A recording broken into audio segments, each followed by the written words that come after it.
Welcome back mga kaboxing! Sumatapos nga pong naging matagumpay ang ating kababayan sa kanyang pagdepensa sa kanyang hawak na titulo na si WBC Minimum Weight Champion Melvin Jerusalem sa naging bigating rematch nito kontra sa dating kampiyon na si Yudai Shigeoka, ay pagkatapos nga po ng laban ng dalawa ay may inamin ang boksingerong Hapon. Ayon kay Shigeoka, ay sobrang lakas daw ng mga patama ng ating kababayan na si Jerusalem, dahilan para makaramdam daw ito ng sobrang sakit sa ibaba ng kanyang mata at nanlabo daw ang kanyang paningin. Ito daw ang dahilan ng kanyang madalas na pagpikit sa laban. At dahil gustong makasiguro ni Shigeoka sa kanyang nararamdaman, ay dumiretso agad ito sa ospital sa Tokonami City, Aichi Prefecture. Bagay na agad namang binalita ng Yahoo Japan na maaaring nagkaroon ng fractured sa right orbital floor si Shigeoka. Nangyayari daw ito pag isang malakas na suntok ang tumama sa eye socket, dahilan para ang buto sa eye socket floor ay ma-fractured at mag-buckle downward. Parang katulad ito sa nangyari kay Naoya Inoue mga kaboxing, nang makatama ng solid si Donaire sa kanyang mukha. At dahil nga sa balitang ito ay mas lalong maraming Pinoy boxing fans nga po ang humanga sa lakas at galing ni Melvin Jerusalem. Bagamat di man daw nito nagawang mapabagsak ang Hapon, ay ospital naman daw ang bagsak nito.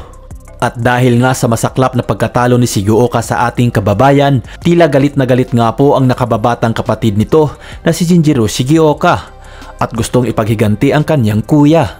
Diretsahan nga pong sinabi ni Jinjiro Shigeoka na kung magawa niyang manalo sa kanilang nakatakdang bigating rematch ng isa pa nating matibay na kampyon na may hawak ng IBF Minimum Weight Champion belt na si Pedro Taduran, ay gusto nitong hakutin ang lahat ng titulo at uunahin niyang ilampaso si Jerusalem para makabawi sa kanyang kuya.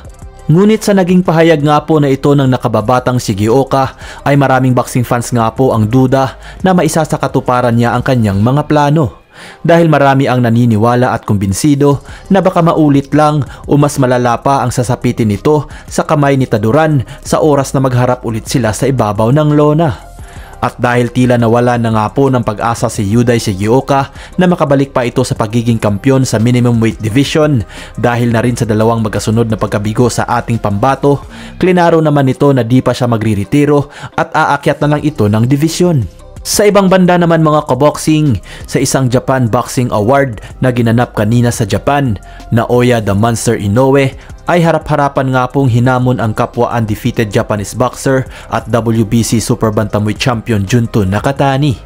Ayon kay Inoue, gagawin niya ang lahat para maipanalo ang mga naka-schedule na laban ngayong taon para maikasana ang bigating mega showdown nila ni Nakatani sa history ng Japanese boxing. Balak ni Inoue na gaganapin ang kanilang laban sa susunod na taon sa Tokyo Dome. Bagay na buong tapang at agad tinanggap ni Nakatani ang hamon ni Inoue.